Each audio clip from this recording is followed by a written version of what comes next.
তাদেরকে বুঝিয়ে তাদেরকে দাওয়াতের মাধ্যমে ঈমানের পথে আনতে হবে, ধর্মীয় পথে আনতে হবে। এই জন্য আল্লাহ তাআলা মুহাম্মদ সাল্লাল্লাহু আলাইহি ওয়াসাল্লামের উপর কোরআন নাযিল করেছেন। কোরআন এমন একটি গ্রন্থ, মুহূর্তের মধ্যে মানুষের জীবন পরিবর্তন করে দিতে পারে। কোরআনের মাধ্যমে মুহূর্তের মধ্যে মানুষের জীবন কি হয়? পরিবর্তন হয়। কয়েকটি ঘটনার মাধ্যমে আমি আমার বিষয়টা শেষ করবো ইনশাআল্লাহ। হযরত ওমর রাদিয়াল্লাহু তাআলা আনহুর ঘটনা আমরা সকলেই জানি, ওনার ইসলাম গ্রহণের ঘটনা। হযরত ওমর রাদিয়াল্লাহু তাআলা আনহু ছিলেন আপনার এক প্রভাবশালী ব্যক্তি। মক্কার জমিনের মধ্যে ইসলাম গ্রহণের পূর্বে দুইজন প্রভাবশালী ব্যক্তি ছিল। একজন হলেন হযরত ওমর ইবনুল খাত্তাব, আরেকজন হলো আবু জাহল ইবনে হিশাম। আবু জাহল, এই দুইজন ছিল মক্কার জমিনের মধ্যে আপনার মারাত্মক প্রভাবশালী। আল্লাহ রাসূল সাল্লাল্লাহু আলাইহি ওয়াসাল্লাম আল্লাহর কাছে দোয়া করেছিলেন, اللهم أيد الإسلام بأحب الرجلين إليك من عمر بن الخطاب وأبي جهل بن هشام।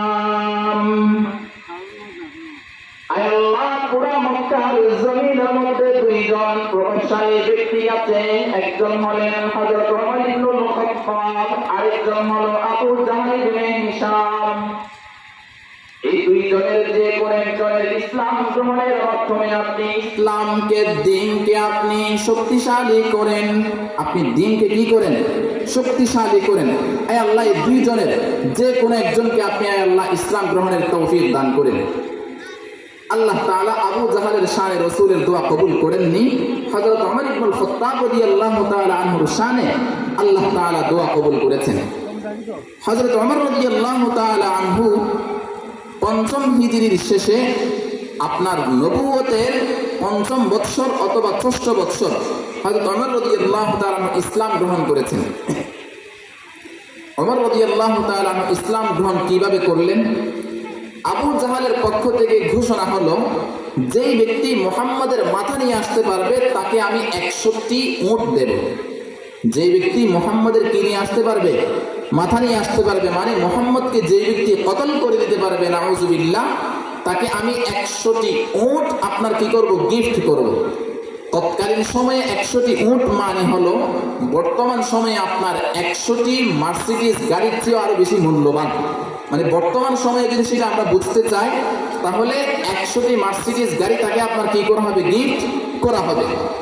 হযরত ওমর রাদিয়াল্লাহু তাআলা আনহু আবু জাহলের কাছে গিয়ে জিজ্ঞেস করেন, আবু জাহল, আপনার পক্ষ থেকে একটা আমি ঘোষণা পেয়েছি, আপনি নাকি বলেছেন যে ব্যক্তি মুহাম্মাদের মাথা নিয়ে আসতে পারবে তাকে আপনি 100টি কি দিবেন? উট দিবেন। এই কথা কি সত্য? আমি ওমর যদি মুহাম্মাদের মাথা নিয়ে আসতে পারি, আপনি কি আমাকে 100টি উট দিবেন? আবু জাহল বলল, হ্যাঁ অবশ্যই দেব, অবশ্যই কি দেব। ওমর রাদিয়াল্লাহু তাআলা আনহু তলোয়ার হাতে নিয়ে বের হয়ে গেলেন মুহাম্মদুর রাসূলুল্লাহর গর্দান নেয়ার জন্য, মাথা নেয়ার জন্য। ওমর রাদিয়াল্লাহু তাআলা আনহু বের হয়ে যেতে যেতে প্রতিমধ্যে একজন আল্লাহর বান্দা, একজন সাহাবী ওমরকে জিজ্ঞেস করেন, ওমর কোথায় যাও? সাত সকালে কোথায় যাও? বিশেষ কোনো উদ্দেশ্যে বের হয়েছে মনে হয়। তখন ওমর বলেন, হ্যাঁ হ্যাঁ, মুহাম্মাদের মাথা নেওয়ার জন্য বের হয়েছি। কি জন্য বের হয়েছি? মুহাম্মাদের মাথা নেওয়ার জন্য বের হয়েছি।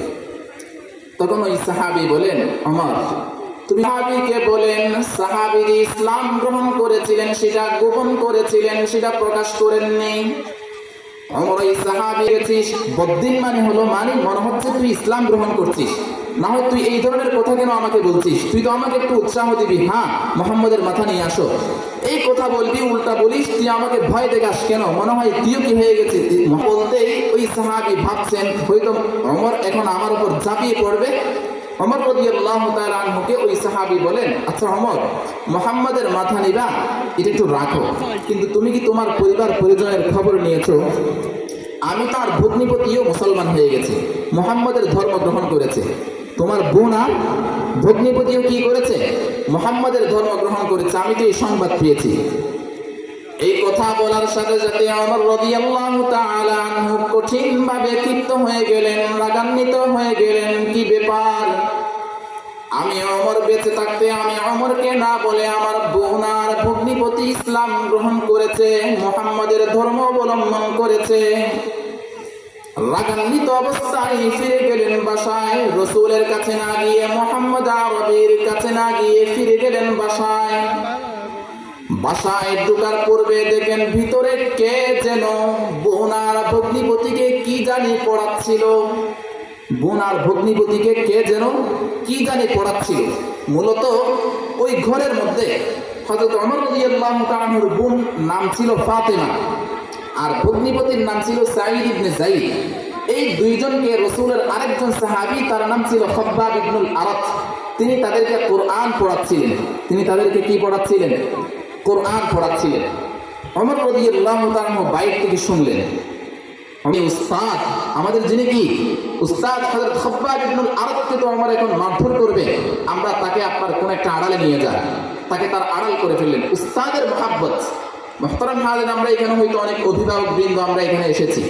আমার সন্তান, আমার ছেলে মেয়ে হয়তো কওমি মাদ্রাসায় পড়ে, অনেক সময় আসাদিজে কেরাম একটু বকাশকা করেন বা আপনার সন্তানের জীবন গড়ার জন্য আপনার শাসন করে থাকেন।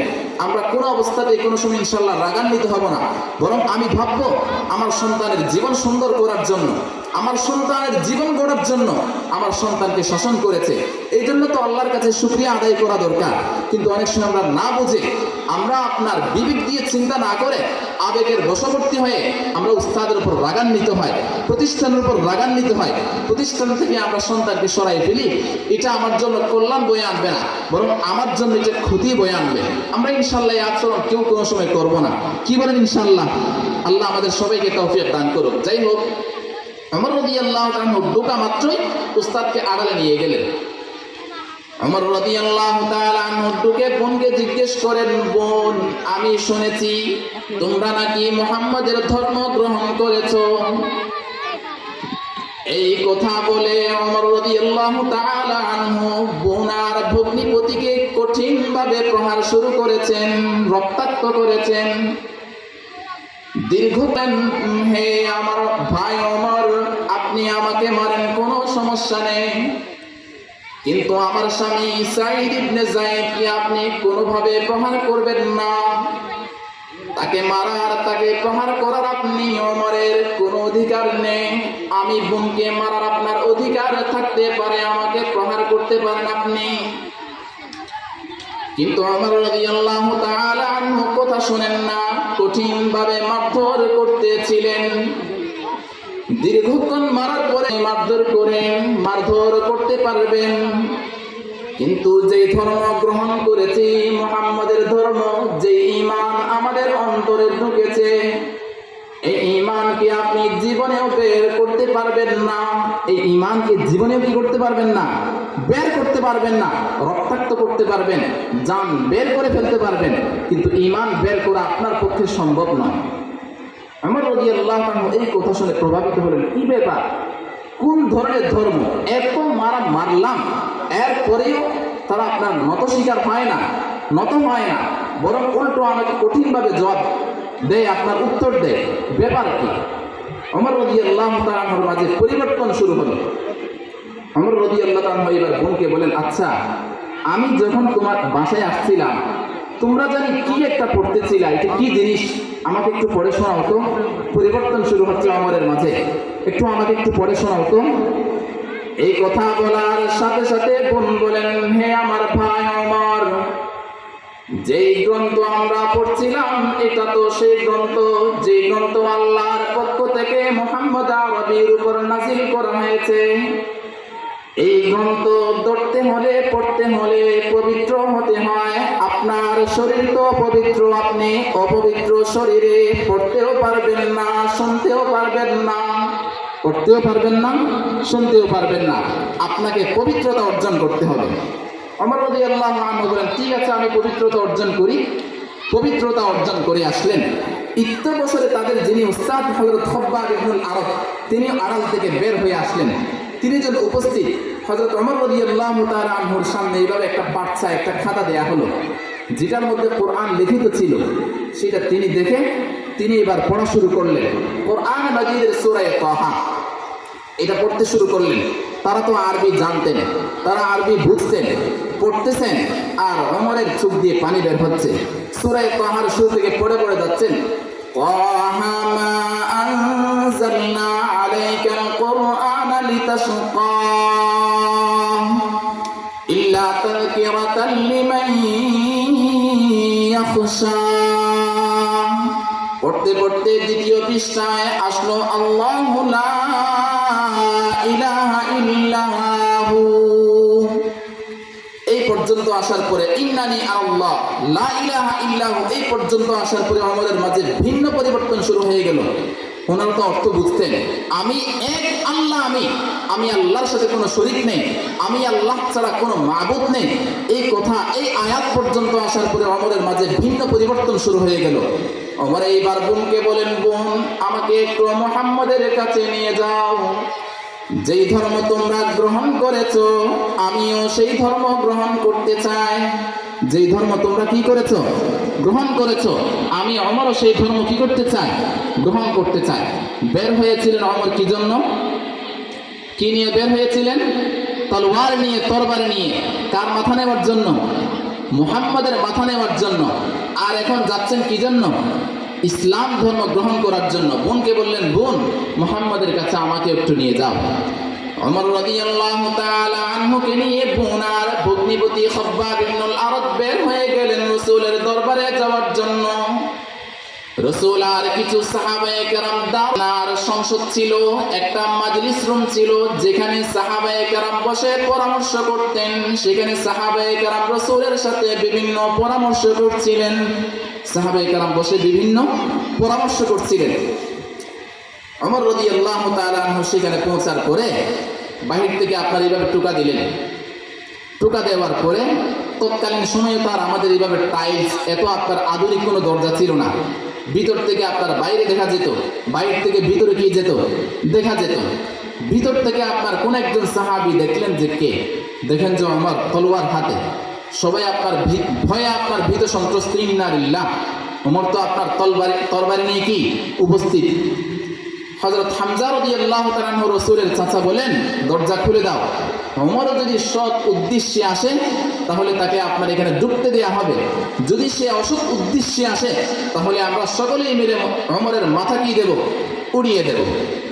দরজা খুলে দেওয়া হলো। ওমর রাদিয়াল্লাহু তাআলা আনহু আপনার ঘরে ঢুকে রাসূলের সামনে বসে বলেন, ইয়া রাসূলুল্লাহ, ইয়া নবী আল্লাহ, আমি আপনার কাছে এসেছি ইসলাম ধর্ম গ্রহণ করার জন্য। আমি আপনার কাছে এসেছি কি জন্য? ইসলাম ধর্ম গ্রহণ করার জন্য। যেই ধর্ম আপনি, যেই শরীয়ত নিয়ে আপনি এসেছেন, যেই ধর্ম নিয়ে আপনি এসেছেন, যেই ধর্ম আপনার সহপাঠীরা গ্রহণ করেছে, সেই ধর্মে আমি আপনার সেই ধর্ম গ্রহণ করতে এসেছি। ইয়া রাসূলুল্লাহ, আপনি দয়া করে, মায়া করে, মেহেরবানি করে আমাকে মুসলমান বানিয়ে দিন। আমার পূর্বের যত ভুল ত্রুটি ছিল এইগুলি ক্ষমা করে দেন। আমার পূর্বের যত ভুল ত্রুটি ছিল, আপনার সাথে অনেক বেয়াদবি করেছি, আপনার সাথে অনেক উল্টাপাল্টা করেছি, ওইদিকে আপনি না তাকাইয়া আমাকে একটু ইসলাম ধর্ম গ্রহণের কি দেন? সুযোগ দেন।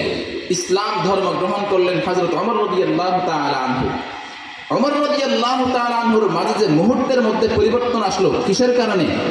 কোরআনে মাজিদের কারণে। কোরআনে মাজিদের সূরা তাহার তিলাওয়াত শুনছেন, পড়ছেন, মুহূর্তের মধ্যে তার মাঝে আপনার কি শুরু হয়ে গেল? পরিবর্তন শুরু হয়ে গেল। এই হলো কোরআন।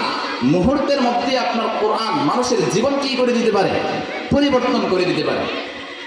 রাসূলের ইন্তেকালের পরে হযরত ওমর রাদিয়াল্লাহু তাআলা আনহুর শাসন আমলে ওমর রাদিয়াল্লাহু তাআলা আনহু এক সময় মদিনায় মসজিদে নববীতে দণ্ডায়মান ছিলেন, দাঁড়ানো অবস্থায় ছিলেন।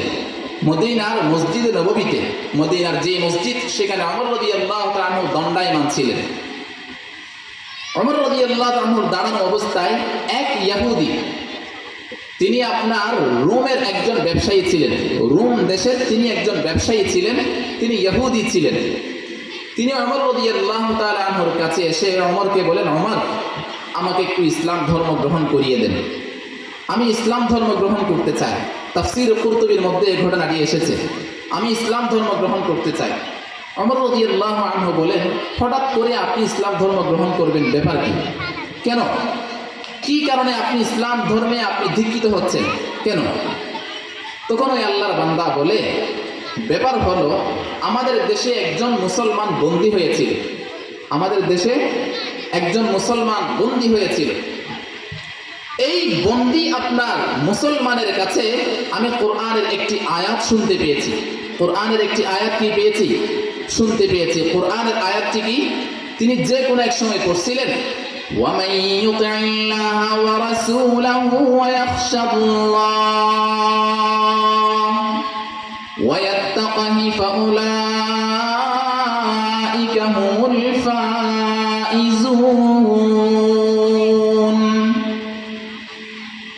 আমি যখন ওই আল্লাহর বান্দাকে আয়াতে পড়তে শুনি, আমার মাঝে ভিন্ন পরিবর্তন চলে আসলো। আয়াত শোনার সাথে সাথে আমার মাঝে ভিন্ন কি চলে আসলো? পরিবর্তন চলে আসলো। আয়াতের অর্থ কি? পরিবর্তন কেন আসলো?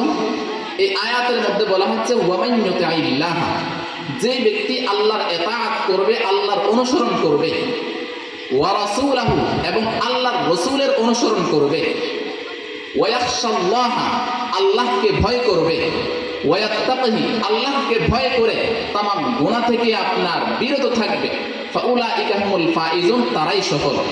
চারটি গুণে যে ব্যক্তি গুণান্বিত হবে। মূলত এই আয়াতের মধ্যে চারটি জিনিস বলা হয়েছে। এক নাম্বার, আল্লাহর পক্ষ থেকে যত ফরজ বিধান দেয়া হয়েছে এর জীবনের আপনার অংশ বানিয়ে নিতে হবে, মেনে নিতে হবে, মনে প্রাণে সেগুলিকে গ্রহণ করতে হবে। দুই নাম্বার, যতগুলো রসুলের সুন্নত আছে, রসুলের প্রতিটি সুন্নতকে নিজের জীবনের অংশ বানিয়ে নিতে হবে। তিন নাম্বার, ওয়ায়াখশাল্লাহ, পূর্বে যতগুলো পাপ করেছে বান্দা, সব পাপ থেকে আপনার চিরতরে আপনার তওবা করে সেই পাপগুলো থেকে আপনার বিরত থাকা, আল্লাহর সাথে ওয়াদা করতে হবে। ওয়ায়াত্তাকি, চার নম্বরে, ভবিষ্যতে ইচ্ছাকৃতভাবে কোনো গুনাহ করবে না, এর আল্লাহর সাথে ওয়াদা করতে হবে।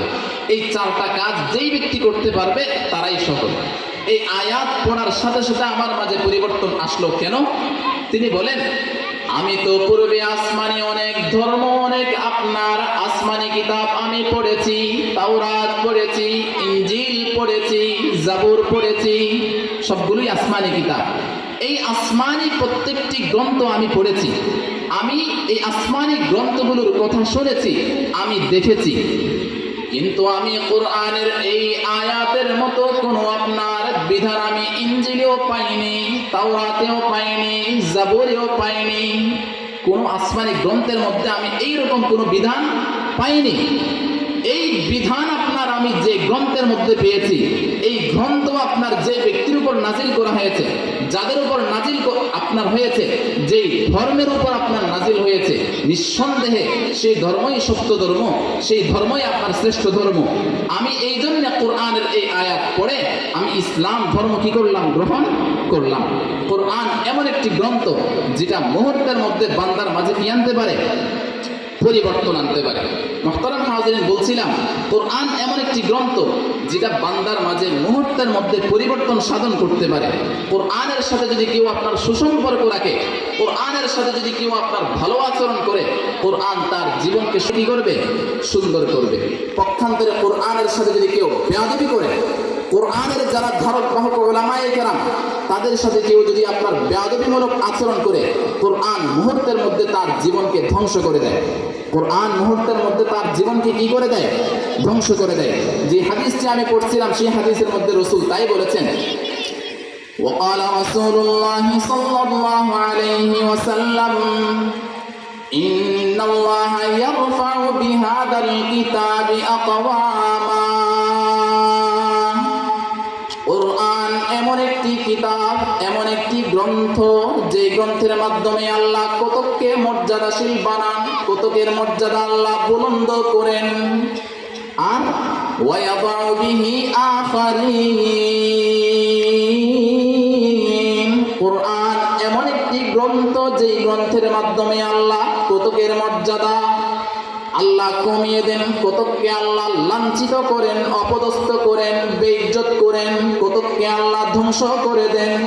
কোরআনের সাথে সুসম্পর্ক রাখলে কোরআন শ্রেষ্ঠ বানিয়ে দিবে। কোরআনের সাথে বেয়াদবিমূলক কেউ যদি কোনো আচরণ করে, কোরআন তাকে নিস্ত নাবুদ করে দিবে, তার জীবনকে ধ্বংস করে দিবে। রসুলের আপন চাচা হওয়া সত্ত্বেও আবু লাহাবের আপনার জীবন ধ্বংস হয়ে গিয়েছিল। আবু লাহাব রসুলের আপন চাচা ছিলেন, তারপরেও আপনার তাকে আল্লাহ তাআলা ধ্বংস করে দিয়েছিলেন কোরআনের সাথে, কোরআনের নবীর সাথে বেয়াদবি করার কারণে। অল্প সময়ের মধ্যে আবু লাহাবের ঘটনা 2 মিনিটের মধ্যে বলে শেষ করছি। আবু লাহাব রসুলের আপন চাচা ছিলেন। রসুলের উপর যখন আয়াত নাজিল হলো, মুসলিম শরীফের হাদিস, লাম্মা নাযালাত হাদিহি আয়াতু ওয়া আনযির আশীরাতাকাল আকরাবিন ওয়া রাহমাকা মিনহুমুল মুখলাসিন। যখন নবীর উপর ওয়া আনযির আশীরাতাকাল আকরাবিন এই আয়াত নাযিল হয়, হে নবী, আপনার যারা নিকটস্থ আত্মীয় স্বজন তাদেরকে আপনি জাহান্নাম থেকে মুক্ত করেন, তাদেরকে আপনি জাহান্নাম থেকে বাঁচান। এই আয়াত নাযিল হওয়ার পরে রাসূল কি করলেন? খরাজা রাসূলুল্লাহ সাল্লাল্লাহু আলাইহি ওয়াসাল্লাম হাত্তা সাইদা সাফা। রাসূল দাওয়াত দেওয়ার জন্য বের হয়ে সাফা পাহাড়ে উঠলেন। আমরা যারা হজ করেছি, উমরা করেছি, আমরা সাফা পাহাড় দেখেছি। রাসূল সাফা পাহাড়ে উঠে কি করলেন? ফাহাতাফা ইয়া সাবাহা। রাসূল সাফা পাহাড়ে উঠে পুরা আরবের মানুষকে ডাক দিয়ে বললেন, হে মন্দ সকাল। মন্দ সকাল বলতে মানে সামনে যে সকালটা আসছে এটা তোমাদের জন্য মন্দ কিছু নিয়ে আসছে, তোমরা সবাই সতর্কতা অবলম্বন করো। যারা যারা এই আওয়াজ শুনছে সবাই বলে ফাকালু মান হাদাল্লাযী ইয়াহতি। সবাই বলে, মক্কার কাফের মুশরিকরা বলে, কে যেন ডাক দিচ্ছে, কে এটা? সবাই বলল, কালু মুহাম্মদ, যিনি ডাক দিচ্ছেন তিনি হলেন মক্কার আপনার আব্দুল্লাহর ছেলে মুহাম্মদ। আব্দুল্লাহর ছেলে মুহাম্মদ কি দিচ্ছে? ডাক দিচ্ছে। সবাই একত্রিত হলো, ফাজতামাউ ইলাইহি। সবাই একত্রিত হওয়ার পরে এবার রাসূল এক একটি গোত্রের নাম নিয়ে বলেন, ইয়া বানি ফুলান, ইয়া বানি ফুলান, ইয়া বানি ফুলান, ইয়া বানি আব্দুল মুত্তালিব, ইয়া বানি আব্দি মুনাফ। মক্কার মধ্যে আপনার বিভিন্ন গোত্র ছিল। হে বনি আব্দুল মুত্তালিব, হে বনি আব্দি মুনাফ, হে বনি হাশিম, হে অমুক, হে অমুক। এক একজন ডাক দিয়ে দিয়ে বলেন যে আমি যদি একটি কথা তোমাদেরকে বলি তোমরা আমাকে সত্যায়ন করবে কি? আমি যদি তোমাদেরকে বলি লাউ আখবারতু আরাইতাকুম লাউ আখবারতুকুম আন্না খাইলান তাখরুজু বিসাফাই হাদাল জাবাল আকুনতুম মুসাদ্দিকিয়া। আমি মুহাম্মদ যদি তোমাদেরকে বলি আপনার এই পাহাড়ের তলদেশ থেকে কোন শত্রু দল তোমাদের মোকাবেলা করার জন্য, তোমাদেরকে মারার জন্য, তোমাদের উপর হামলা করার জন্য আসছে, কোন শত্রু দল পাহাড়ের আপনার তলদেশ থেকে তোমাদেরকে হামলা করার জন্য আসছে, এই কথা যদি আমি মুহাম্মদ তোমাদেরকে বলি, আকুনতুম মুসাদ্দিকিয়া, তোমরা আমাকে কি বিশ্বাস করবে? আমার কথা তোমরা মেনে নিবে? সবাই এক বাক্যে বলল, قالوا ما جربنا عليك كذبا। সবাই এক বাক্যে বলল, হে মুহাম্মদ,